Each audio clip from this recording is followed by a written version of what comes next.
Praise lord. మన ప్రభువైన యేసుక్రీస్తు నామములో మీ అందరికి కూడా గుడ్ ఫ్రైడే శుభాభివందనాలు తెలియచేసుకుంటున్నానండి. అందరికి కూడా మరి గుడ్ ఫ్రైడే శుభాకాంక్షలు తెలియచేసుకుంటున్నాను.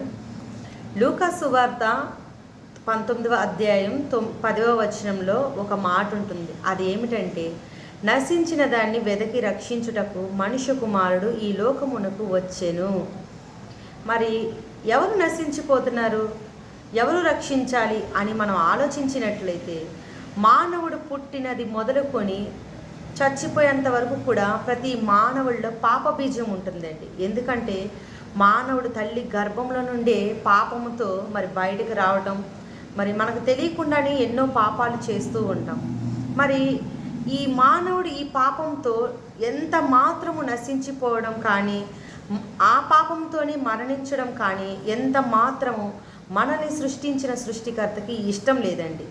మరి ఈ పాపంలో నశించిపోతున్న ప్రతి మానవుణ్ణి కూడా రక్షించుటకు మనుష్య కుమారుడు అనగా మనల్ని సృష్టించిన సృష్టికర్త ఎవరైతే ఉన్నారో ఆయన ఆ పరమును వీడి ఈ భూమికి మానవుడిగా తన్ను తాను తగ్గించుకుని రిక్తునిగా మరి ఆయనే మన పాపాలన్నీ కడిగేయటానికి ఈ లోకమునకు వచ్చి ఉన్నారు. మరి నిజంగా అండి, ఎవరండి అంత గొప్పగా ప్రేమించేది? ప్రాణం పెట్టేంతగా మనల్ని ప్రేమించాడు. అంత గొప్ప దేవుణ్ణి కలిగి ఉన్నందుకు మేమైతే చాలా సంతోషిస్తున్నామండి. నిజంగా మనం మరణించాక ఎక్కడికి వెళ్తాం అని ప్రతి మానవుల్లో ఈ క్వశ్చన్ ఉంటుందండి. మరి ఇది మాత్రం ఒక ఆలోచన మాత్రం ప్రతి మానవుల్లో ఉంటుంది. మనం ఆలోచించినట్లయితే యెషయా గ్రంథం 53వ అధ్యాయం 5వ వచనం, మన అతిక్రమ క్రియలను బట్టి అతడు గాయపరచబడెను, మన దోషములను బట్టి నలుగగొట్టబడెను, మన సమాధానార్థమైన శిక్ష అతని మీద పడెను, అతడు పొందిన దెబ్బల చేత మనకు స్వస్థత కలుగుచున్నది, మనమందరము గొర్రెల వలె త్రోవ తప్పిపోతిమి, మనలో ప్రతి వాడును తనకిష్టమైన త్రోవకు తొలిగెను, యెహోవా మనందరి దోషమును అతని మీద మోపెను. చూసారా, దేవాది దేవుని మీద మన దోషాలు, మన పాపాలు అన్నీ కూడా మరి ఆయన మీద వేసుకున్నాడండి. మరి ఆయన దెబ్బల చేతేనంట మనకి స్వస్థత. నిజమేనండి, 1 తక్కువ 40 కొరడా దెబ్బలు తిన్నాడు ఆయన. ముళ్ళ కిరీటం పెట్టించుకున్నాడు. మరి శిలువలో ఎంతలా మరణించాడు అంటే ఆయన, నిజంగా అవన్నీ తలుచుకుంటే చాలా బాధగా ఉంటుంది. కానీ ఆ దేవాది దేవుడి భూమిపైకి రాకపోతే నీకు నాకు రక్షణ ఉంటుందా చెప్పండి? మనం పాపంలోనే పుట్టి పాపంలోనే మరణిస్తే మానవుడికి ఇంకేమి ప్రయోజనం?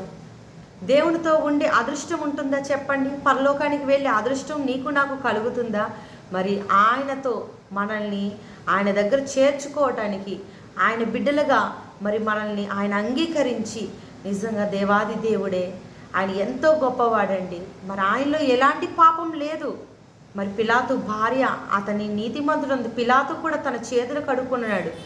మరి ఎంత గొప్పగా, మరి ఆయనలో ఎలాంటి దోషము లేదు, ఆయన నీతిమంతుడై ఉన్నాడు, పాపం లేదు. అయినా కానీ మన పాపములన్నీ కూడా ఆయన భుజాలపైన మోసుకుని మరి ఆయనే మన పాపాలన్నీ కడిగేశాడండి. మరి అలాంటి దేవుణ్ణి నువ్వు తెలుసుకుని ఉన్నావా? మరి ఇప్పటికైనా నీ పాపాలు కడుగుకుంటావా? నిజంగానండి, ఒక్కొక్కసారి నేను ఆలోచిస్తే నాకు అనిపిస్తుంది, మొదటిగా ఈ భూమిపైన సృష్టించిన మానవుడు ఎవరైతే ఉన్నారో ఆదాము మొదలుకొని ప్రతి ఒక్కరు కూడా పాపంలో మరి జీవించిన వారే, పాపం చేసిన వారే. కానీ దేవాది దేవుళ్ళలో ఎలాంటి పాపం లేదండి. ఆయన గొప్పవాడు, ఆయన ప్రేమామూర్తి, ఆయన మహోన్నతుడు, ఆయన సర్వోన్నతుడు. కోట్ల కొద్ది దేవదూతల మధ్య ప్రతి గానాలతో నిత్యము పరిశుద్ధుడు పరిశుద్ధుడు పరిశుద్ధుడు అని ఆయనని ఎంతో స్తుతిస్తున్నారండి దేవదూతలు.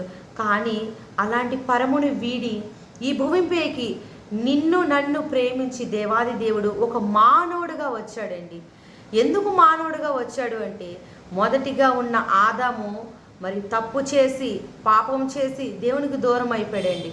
మరి అలాగే మానవుల పైన ఉన్న ప్రతి పాపాన్ని, దోషాన్ని కడిగేయాలంటే ఆయన తగ్గించుకుని మరి ఆ మానవ స్వరూపం మరి ఆయనే మరి తీసుకుని ఆ మానవుల స్వరూపం ఆయనే మరి పొందుకుని ఈ భూమిపైకి వచ్చాడండి.